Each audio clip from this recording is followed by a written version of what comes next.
শুনুন। আসসালামু আলাইকুম। এই মুহূর্তে আমার সাথে উপস্থিত আছে লায়লা খানম। এ কিন্তু কোনো সাধারণ মেয়ে নয়। লায়লা, কি বলো? তুমি কি সাধারণ মেয়ে? লায়লা এবং মজনুর গল্প শুনে নাই এমন মানুষ খুব কিন্তু কম পাওয়া যাবে। সো লায়লা কিন্তু খুব সাংঘাতিক। সো আমরা এই মুহূর্তে লায়লার কাছ থেকেও সফলতার গল্প শুনবো। লায়লা এবছর নার্সিং ভর্তি পরীক্ষায় পটুয়াখালী নার্সিং ইনস্টিটিউটে চান্স পেয়েছে। আমরা এখন লায়লার মুখ থেকেই তার সফলতার গল্প শুনবো। লায়লা, কেমন আছো তুমি? জি আলহামদুলিল্লাহ ভালো। একটু শুনি তোমার মুখ থেকেই তোমার সফলতার ব্যর্থতার গল্প শুনি। আমি লায়লা খানম, আমি মোল্লাহাটের মেয়ে। আমি খলিলুর রহমান ডিগ্রি কলেজ থেকে এইচএসসি পাস করে স্যারের এখানে ভর্তি হয়েছিলাম কোচিংয়ে, নিউরাম কোচিংয়ে। তারপর আমি চান্স পাইছি পটুয়াখালী নার্সিং কোচিংয়ে। এই সাফল্যের জন্য সর্বপ্রথম আমি কৃতজ্ঞতা জানাই মহান সৃষ্টিকর্তার প্রতি। তারপর কৃতজ্ঞতা জানাই আমার আব্বু আম্মুর প্রতি, যাদের পরিশ্রমের কারণে আমি এখানে এসে দাঁড়াতে পারছি। এবং তারপর কৃতজ্ঞতা জানাই কালিম স্যারের প্রতি। স্যারের স্যারের সো আমি লায়লার কাছে আসলে জানতে চাবো যে আমাদের এখানে বৈশিষ্ট্যগুলো, আমাদের শিক্ষক কোয়ালিটি, প্রশ্ন প্যাটার্ন, পরীক্ষা দাম, এইগুলো আসলে তোমার জন্য কতটুকু ইফেক্টিভ ছিল? হ্যাঁ, এটা আমার জন্য সবচেয়ে বেশি ইফেক্টিভ ছিল, কারণ এখানে ক্লাস ছিল, নিয়মিত ছিল, প্রতিদিন পরীক্ষা ছিল, প্রতিদিনের পড়া, প্রতিদিন পরীক্ষা নেওয়া হতো, আবার সাপ্তাহিক পরীক্ষা নেওয়া হতো, যে কারণে পিছনে পড়াগুলো সুন্দরভাবে মনে থাকার জন্য এটা অনেক ভালোই ছিল। স্যার অনেক গার্ড দিয়ে আমাদের সব পড়াগুলো নিত এবং একজন গার্জিয়ানের মতো আমাদের সাথে আচরণ করতো, যার কারণে সফলতা দরবারে যেতে পারছি। আমাদের এখানে শিক্ষক কোয়ালিটি আসলে কেমন ছিল? শিক্ষক কোয়ালিটি খুবই ভালো ছিল, স্যাররা খুবই ভালো ছিল, তাদের আচরণ ভালো ছিল।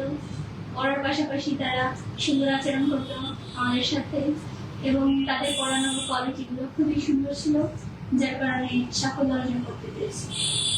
আমাদের এখানে হচ্ছে পরীক্ষা পদ্ধতিটা কেমন ছিল? পরীক্ষা পদ্ধতি ছিল স্যার প্রত্যেক দিনের পড়া প্রত্যেক দিন নেওয়া হতো, আবার সাপ্তাহিক পরীক্ষা নেওয়া হতো। প্রত্যেক দিনের পড়াটা আমরা কি ভাবে নিতাম? প্রতিদিনের পড়া মুখে ধরা হতো, আবার পরীক্ষা নেওয়া হতো। আমরা হচ্ছে যে মডেল টেস্ট পরীক্ষাগুলো নিয়েছি, এই পরীক্ষাগুলো সম্পর্কে তোমার কি মতামত? কেমন কোয়ালিটি, কেমন পদ্ধতি নিতাম এবং তোমার পরীক্ষা দিয়ে তোমার কতটুকু উপকার হয়েছে?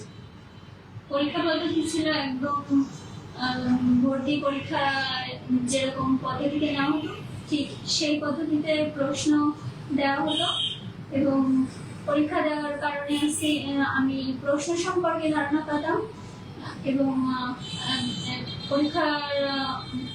বোর্ড পরীক্ষার জন্য অনেক উপকারী ছিল। আমাদের বৈশিষ্ট্যগুলো কেমন ছিল? বৈশিষ্ট্যগুলো খুবই ভালো ছিল, যার কারণে পরে গিয়ে প্রশ্ন বা অন্য জানা যেত। কেমন পাইছো প্রশ্ন?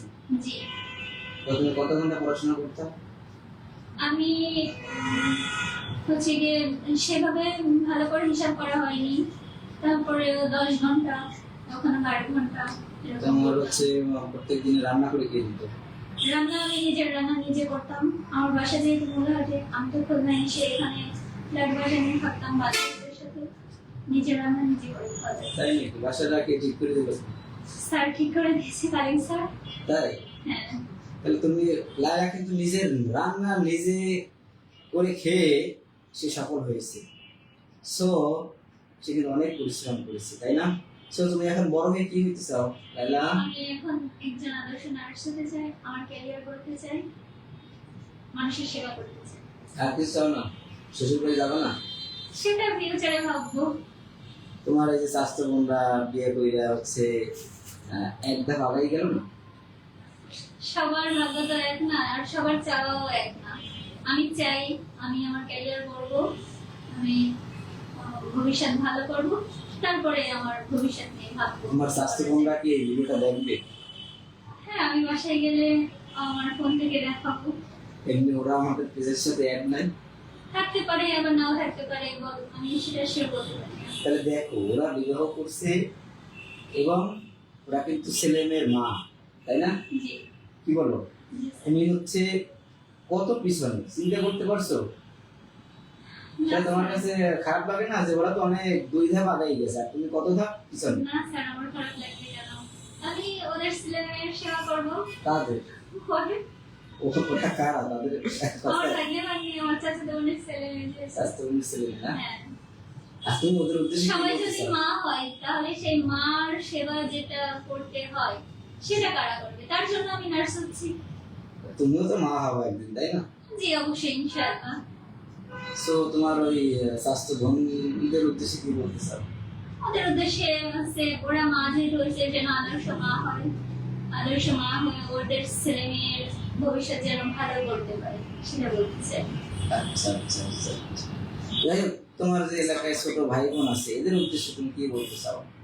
এদের উদ্দেশ্যে বলবো যে পরিশ্রম করতে হবে, পরিশ্রম না করলে সাফল্য অর্জন কোনোভাবেই সম্ভব না। বাসায় ব্যর্থতা এসে আসবে, কোচিং আসবে আর যাবে, চান্স পেয়ে যাবে না? এরকম কখনোই হয় না। না পড়লে, না পরিশ্রম করলে কখনোই সাফল্য অর্জন হয় না, চান্স হয় না। যদি হতো তাহলে তো সবাই চান্স পেতো, যারা পরীক্ষা দিত সবাই। যারা পড়ে পরিশ্রম করে শুধু তাদেরই চান্স হয়। সো পরিশ্রমের বিকল্প আসলে কিছুই নাই। আমি হচ্ছে আমার এই ভিডিওটা যদি এসএসসি 27, 28, 29 তোমরা কেউ দেখে থাকো, তোমাদের উদ্দেশ্যে আমি একটি কথা না বললেই নয়। সেটা হচ্ছে এসএসসি আর ইন্টারের যে রেজাল্ট, এসএসসি আর ইন্টারের রেজাল্ট বললে কয় মার্ক? 50। 50 মার্ক। এসএসসি আর ইন্টারের রেজাল্টের উপরে 50 মার্ক। সো তোমার এসএসসি ইন্টার তুমি সায়েন্স, আর্টস, কমার্স, ভোকেশনাল, মাদ্রাসা যেখান থেকে তুমি পড়ো না কেন, তোমার এসএসসি আর ইন্টারের রেজাল্ট অবশ্যই ভালো লাগবে।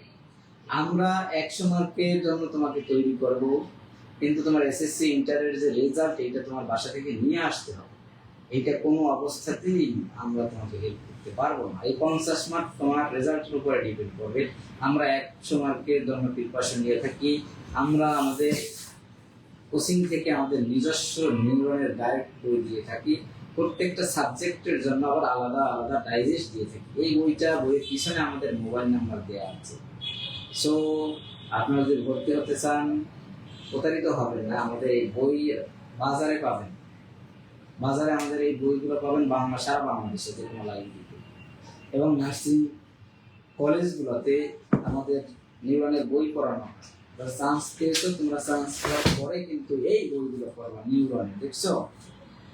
দেখে রাখো, এই পিছনে আমাদের লেখা আছে, নিউরন পাবলিকেশন দ্বারা পরিচিত লোগো দেওয়া আছে, এডুকেশন মোবাইল নাম্বার দেওয়া আছে। সো কারো প্রতারিত হওয়ার কোনো সুযোগ নেই। সো আপনারা ব্যাঙের ছাতার মতো কোচিং সেন্টার, নিউরনের সামনে পিছনে অনেক যোগ করা থাকতে পারে, প্লাস মাইনাস যে কোনো কিছু।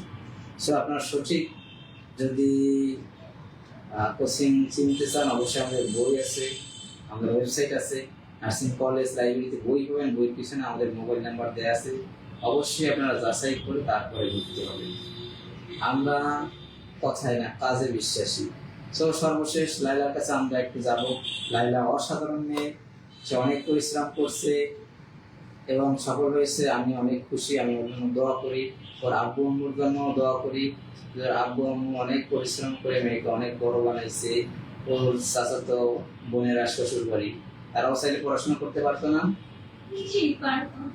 কিন্তু তারা পড়াশোনা না করে কোথায় গেছে? শ্বশুর বাড়ি গেছে। এখন লাইলাও শ্বশুর বাড়ি যাবে, কিন্তু লাইলার শ্বশুর বাড়ি যাওয়াটা হবে কি একটু ভিন্ন হবে, তাই না? জি স্যার।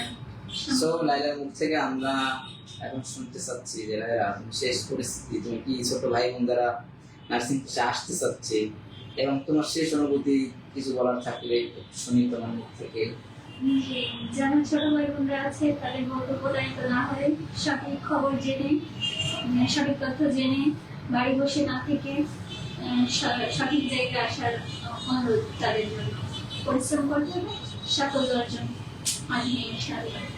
সো সবাই লাইলার জন্য দোয়া করবেন। আমরা এখানে বিদায় নিচ্ছি। আসসালামু আলাইকুম। দেখা হবে ইনশাআল্লাহ আগামীকালকে অন্য আর এক সকল মুখ নিয়ে। সবাই ভালো থাকবেন, আমাদের সাথেই থাকবেন। আল্লাহ হাফেজ। আসসালামু আলাইকুম।